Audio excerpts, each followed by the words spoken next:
Olá pessoal, hoje nós vamos falar do item 20 da apostila, Rio Psíquico e Formação do Plano Extrafísico. Esse item vai se dividir em 20.1, que é o Rio Psíquico, e 20.2, Formação do Plano Extrafísico. Então vamos lá.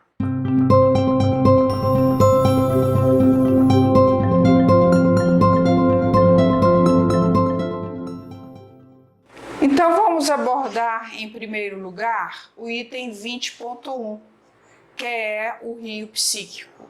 Na mina começa o atrito com os minerais e através desse processo formam-se os regos que mudam o estado mineral pela fricção e assim surgem os córregos, gerando os ribeirões que, aumentando a velocidade e o atrito, originam os rios.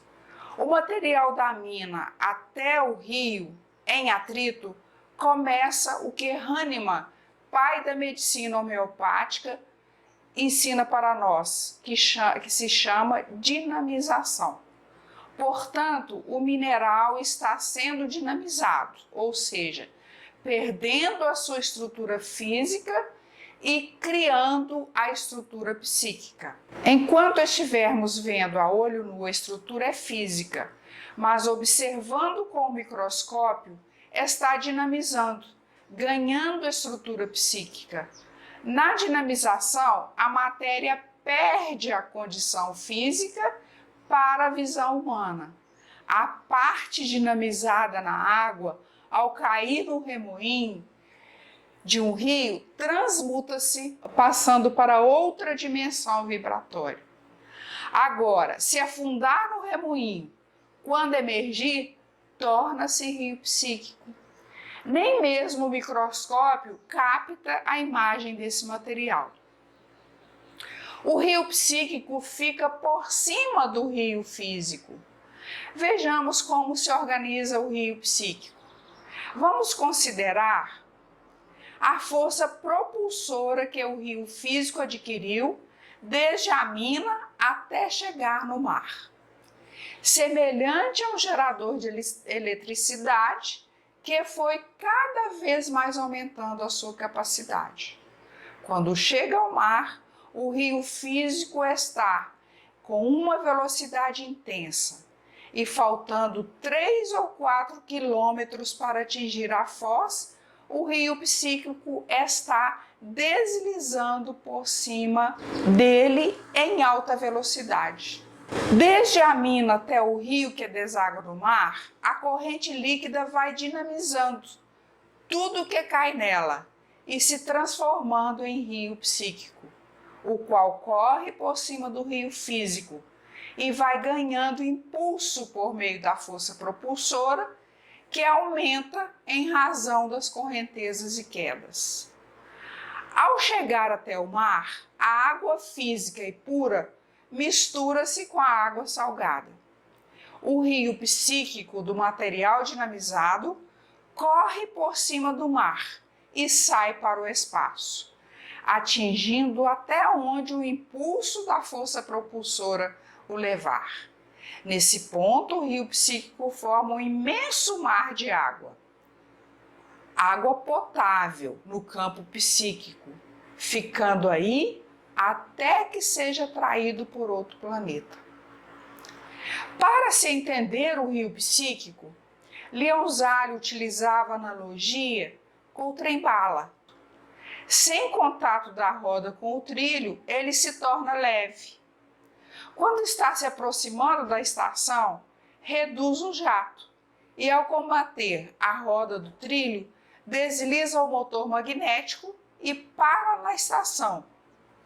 Processo semelhante ocorre com a organização do rio psíquico. A força propulsora do rio psíquico é capaz de interligar todos os planetas, levando o material psíquico para todas as partes do universo. Agora, para materializar, é preciso que o planeta ofereça condições e campo vibratório. Podem alguns elementos se materializar e outros não. Então, tudo que cai no rio dinamiza e passa para o plano psíquico dele. Todo o rio e todo o planeta tem o rio físico e o rio psíquico. O rio psíquico faz a interligação de todos os planetas do universo. Então, o que tem em um universo, tem em outro. Mas nem tudo se materializa em um planeta, porque esse processo depende da sua constituição, estabelecendo o que do rio psíquico vai se materializar de acordo com a afinidade. O campo do planeta. Se o planeta não tem determinado elemento, ele cai no rio, vai para o rio psíquico e cai para outro. Isso se chama interdependência. Sem interdependência não existe evolução. E isso, gente, se chama fraternidade. Sem ela não há progresso. Então, o rio psíquico vai acompanhando o rio físico, aumentando sempre a velocidade. Está sujeito aos altos e baixos terrenos que influenciam na velocidade do rio psíquico. Ele começa no rego, chega ao córrego e aumenta a velocidade. Do córrego ele vai cair no ribeirão e aumentar a velocidade.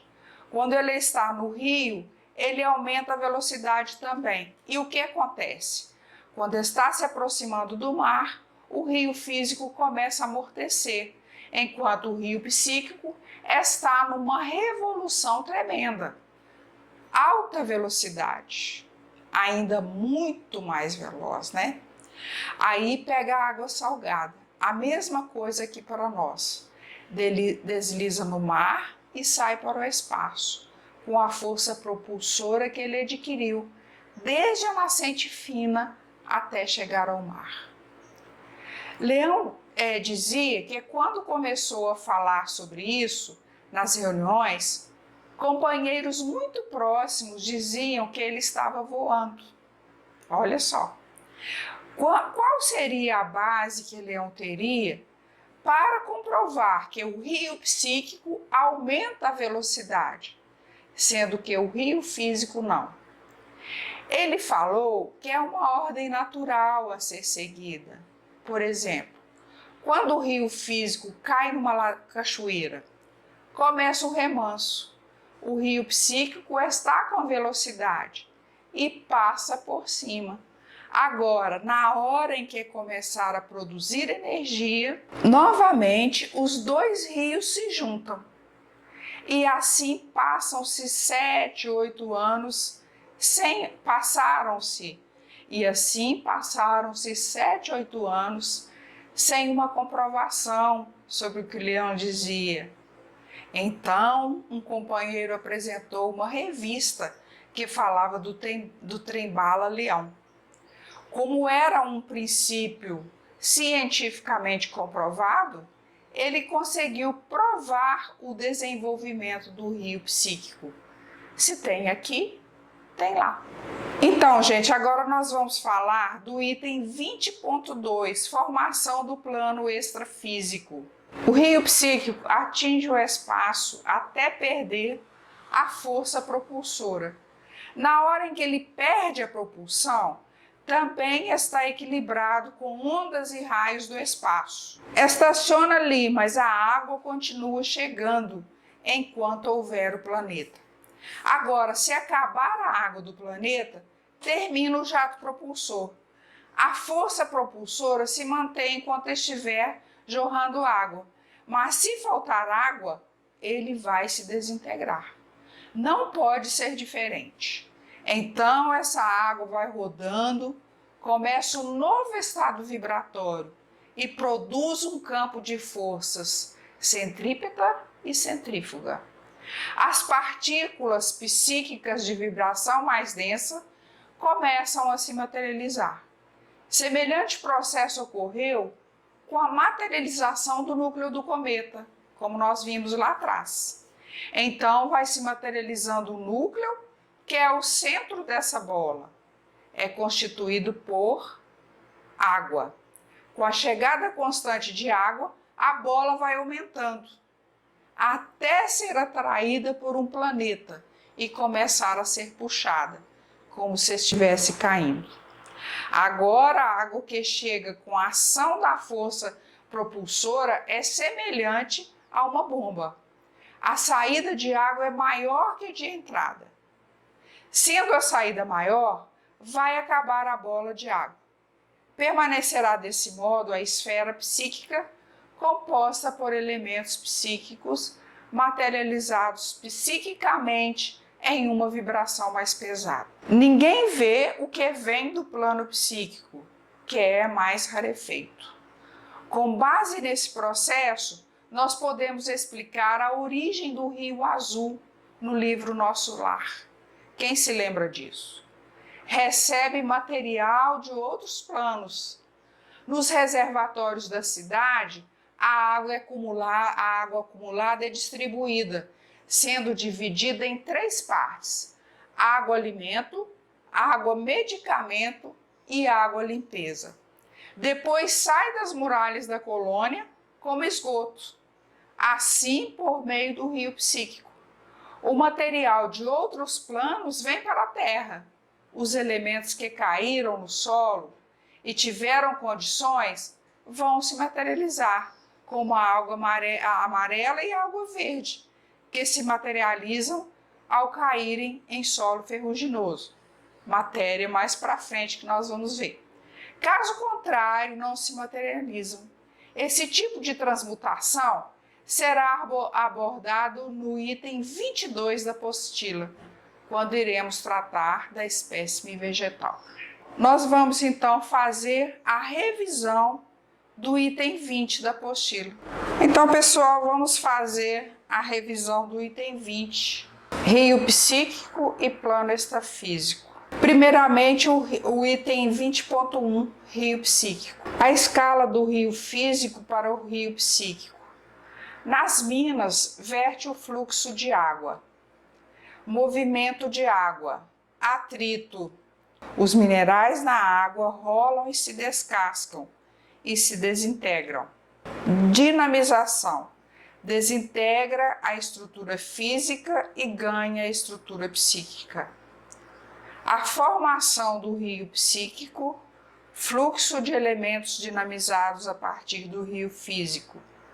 O rio psíquico corre em cima do rio físico e vai adquirindo força propulsora. Como esse rio psíquico atinge a força propulsora? Adquire desde as minas com movimento, atrito, enfrentando quedas d'água e obstáculos até atingir a foz que está no mar. Aí ele desliza. O orbe é redondo e termina saindo para o espaço.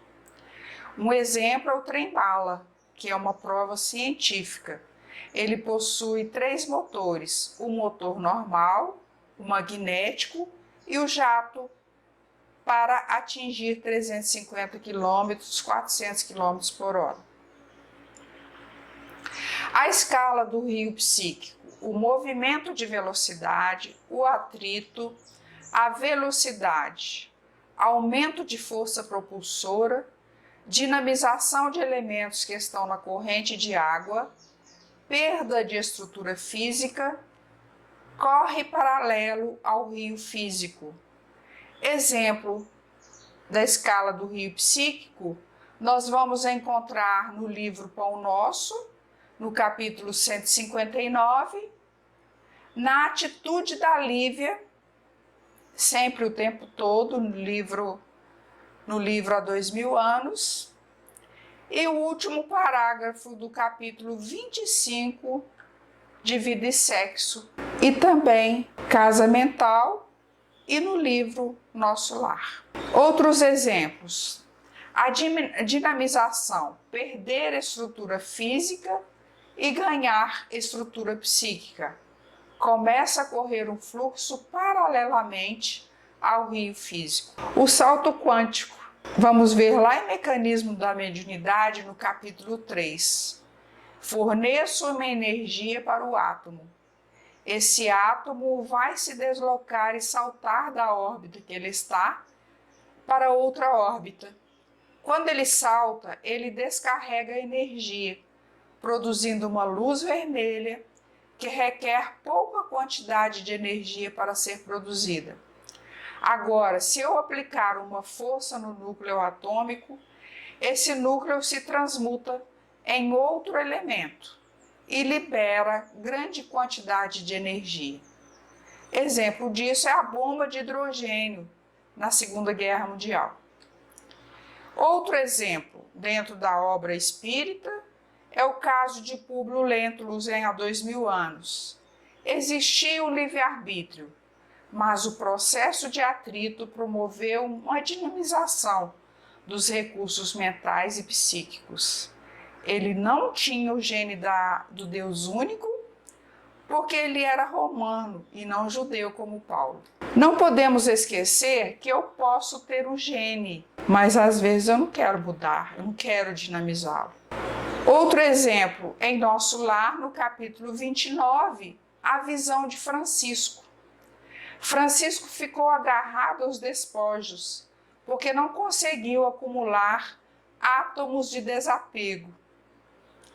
Passar o apego pela nedife, que é a nebulosa difusa, é o remoinho, para gerar os átomos de desapego.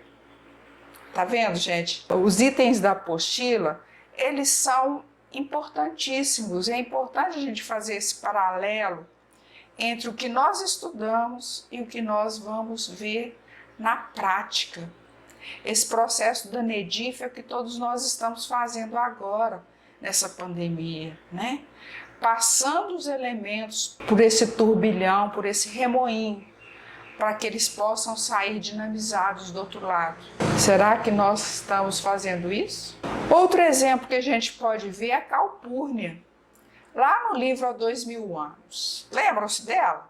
Ela era amiga do casal Públio Lentulus e Lívia. E era esposa do grande amigo de Públio Lentulus. Para quebrar o apego, temos que quebrar os átomos da honra, família e pátria. Trabalhar o desapego. Temos que trabalhar esse tripé, combinado com pensamento e vida, capítulo 20, parágrafo 8º. É por esse motivo que vemos no Cristo, divino marco da renovação humana, todo um programa de transformações viscerais do espírito. Sem violência de qualquer natureza, altera os padrões da moda moral em que a Terra vivia há numerosos milênios. Contra o uso da condenação metódica, Cristo oferece a prática do perdão. A tradição de raça opõe o fundamento da fraternidade legítima e no abandono à tristeza e ao desânimo nas horas difíceis traz a noção das bem-aventuranças eternas para os aflitos que sabem esperar e para os justos que sabem sofrer. Agora o item 20.2. Plano extrafísico. Escala do plano extrafísico. A força propulsora do rio psíquico alcança o espaço onde se equilibra com raios e ondas. O fluxo da água é mantido. Haverá movimento desse fluxo de partículas psíquicas. Formará um movimento de rotação, no qual se formará o remoinho para materializar o núcleo com essas partículas. É mantido o fluxo de água até a esfera ser atraída por um campo gravitacional de um planeta. Haverá um fluxo de saída de elementos psíquicos maior do que a entrada. Formar-se-á uma esfera com elementos psíquicos mais densos, que será a base para a construção de colônias. E um exemplo da escala de formação do plano extrafísico, nós vamos encontrar lá no livro Nosso Lar, quando fala do Rio Azul, que recebe o fluxo de um rio psíquico que será distribuído na colônia. A união divina realiza o trabalho de manipulação da seguinte forma: água remédio, água alimento e água limpeza. Esse fluxo também é direcionado para a terra, caso o planeta apresente condições, será materializado ou não, dependendo do campo de afinidade. Então, pessoal, era isso que a gente tinha para hoje. Os pontos que nós vamos ver nesses próximos dias, eles serão mais extensos, talvez nós tenhamos que dividi-los para ficar mais inteligíveis. Mas por hoje nós agradecemos muito a todos vocês por estarem acompanhando a Evolução Origens e que vocês tenham uma semana maravilhosa, cheia de muita harmonia e de muita paz. Muita paz a todos.